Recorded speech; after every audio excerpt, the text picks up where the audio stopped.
Welcome back to Secret Stream. You might wonder why 50 Cent constantly mentions Diddy. The truth is, 50 has been relentless in his criticism of Diddy for nearly 20 years. Today, we'll explore the roots of this rivalry and uncover why 50 has always kept his distance from the bad boy executive. But before diving into today's topic, if you're a gangster, feel free to exit now. For everyone else, get comfortable and grab a snack from rigsnacks.com. Our online concession stand offering treats like Applewood smoked bacon jerky, watermelon licorice, and butter toffee peanuts. In the early days, 50 was brought in to write songs for Diddy. As he told Complex magazine, due to the many threats against his life, he once arrived at the studio with a Mac-10. When Diddy saw the gun, he was reportedly frightened and decided it was best for 50 to leave. 50 understood and held no grudge over the incident.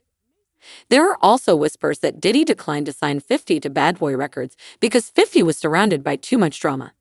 At that time, Diddy was trying to clean up his image following Biggie's death in 1997 and the 1999 nightclub shooting incident involving him and Shine. Consequently, 50 signed with Interscope Records through a joint venture with Shady Records, Aftermath Entertainment, and his own G-Unit Records.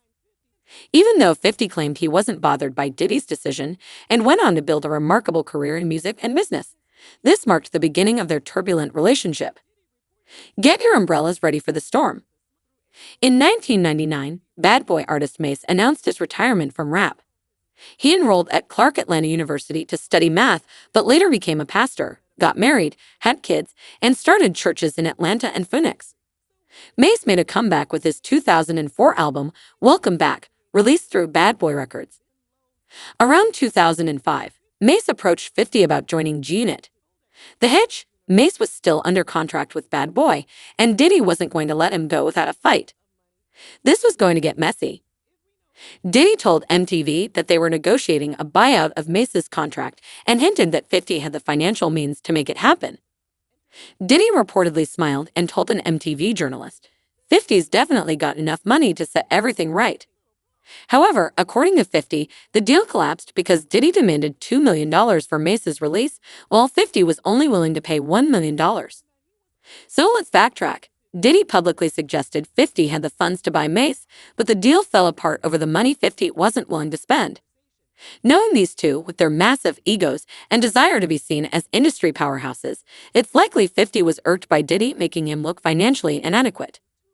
While we can't be certain, this incident clearly upset 50. In August 2006, 50 dropped a track called The Bomb. In the first half, he accuses Diddy of knowing who killed Biggie Smalls, and in the second half, he verbally attacks Diddy. 50 mentions he probably won't be invited to Diddy's famous white parties anymore, but he doesn't care as he has no desire to be around Diddy. He also hints at some private information shared by Diddy's ex, Mase Hilton.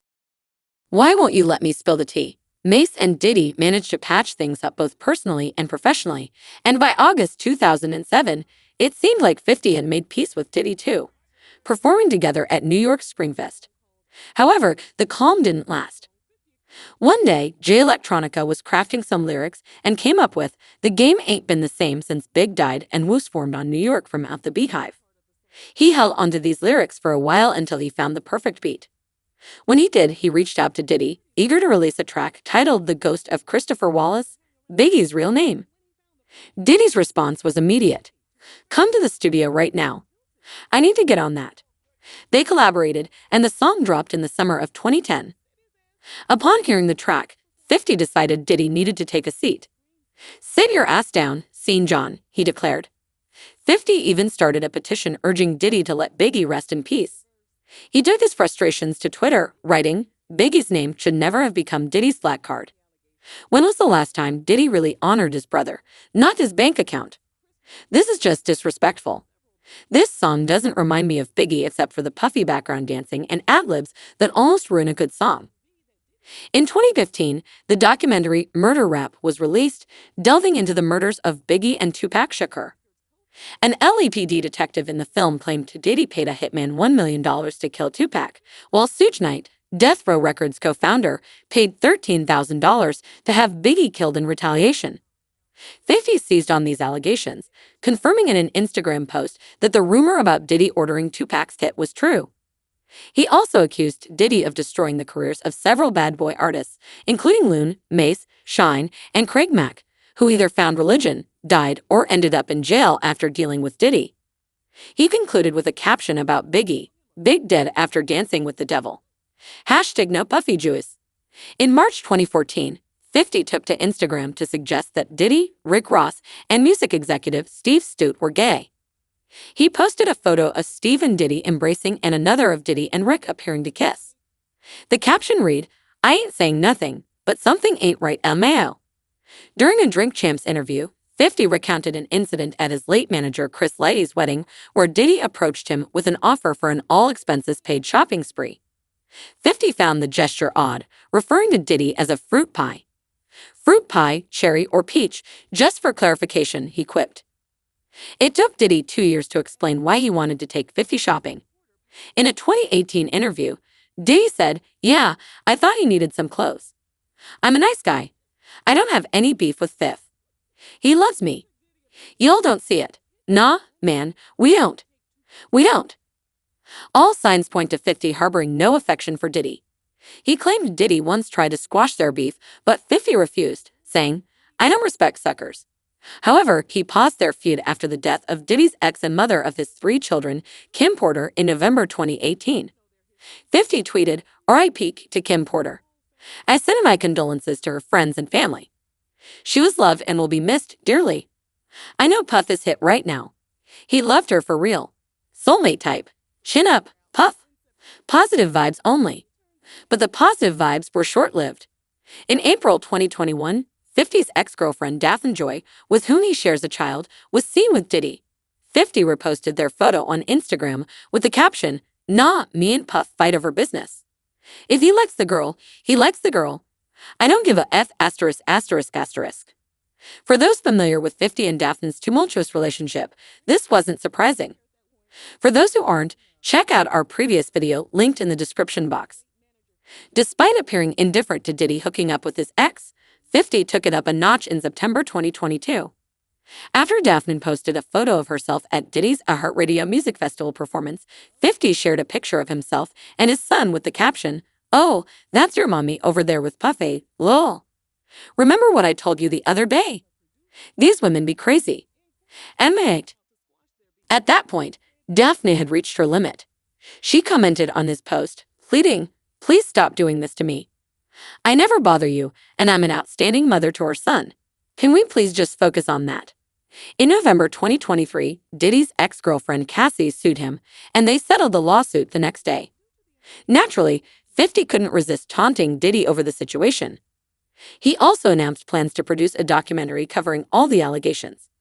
Meanwhile, Diddy faced more legal troubles, including a $30 million lawsuit from his former producer Rodney Jones. According to court documents, Rodney claimed that Daphne and Diddy's other girlfriend, Young Miami, were sex workers hired by Diddy. Rodney alleged that Diddy paid these women a monthly fee to be part of his entourage. Without directly tagging Daphne, 50 captioned an Instagram post, "I didn't know you were a sex worker.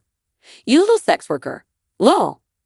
On March 28, 2024, a source close to 50 told Us Weekly that due to the allegations involving Daphne and Diddy, 50 planned to seek sole custody of their son. Daphne fired back on Instagram, denying all of Rodney's claims and accusing 50 of neglecting their son, stating he had seen their child only 10 times in 2 years. She also made serious allegations against 50, claiming he had forcefully taken advantage of her and shattered her last hope for him as a father. "You have broken our hearts for the last and final time," she wrote. It's important to note that Daphne made these allegations after 50 announced his intention to seek full custody of their son. 50 didn't directly address the accusations, but instead posted a photo of Diddy and Daphne on Instagram, writing, "You moved a mile away hoping for another baby with me, but I was busy. So you moved back and started receiving money from Brother Love. Now here we are, little sex worker." 50 continued to troll Diddy as his legal troubles mounted, including the raids on his Los Angeles and Miami homes. Diddy's son, Christian King Combs, had enough and released a diss track called "Pick a Side" to defend his father and criticize his detractors, including 50. In the song, King raps, "Knock them walls down like when them feds raiding both of our cribs. Too bad they ain't know we bought the one next door 'cause that's the one they missed. This little ninja dumb as hell, silly. You need to shut your mouth and stay out of grown folk business. Stay in a child's place, silly ass. 50 responded by calling King foolish for revealing to the feds they were at the wrong homes. He also pointed out that King was the defendant in his own assault lawsuit filed by a former yacht steward. Shortly after, CNN released hotel surveillance footage from 2016 showing Diddy assaulting Cassie. Diddy was forced to acknowledge some of her accusations, issuing a half-hearted apology on social media. Following a bidding war, Netflix acquired 50's multi-part documentary just days after Diddy's apology. As of this video, the release date remains unknown. Clearly, this feud has seen numerous twists and turns over the years, evolving from business conflicts to 50's concerns about his son's welfare due to Daphne's involvement with Diddy. Now 50 is likely celebrating his Netflix deal, while Diddy's future hangs in the balance with a federal indictment looming. Are you surprised by the enduring beef between 50 and Diddy? Thanks for tuning into Secret Stream. If you enjoyed the journey, hit like, subscribe to join us, and share to grow our secret community. Until next time, keep the adventure alive and stay safe, explorers.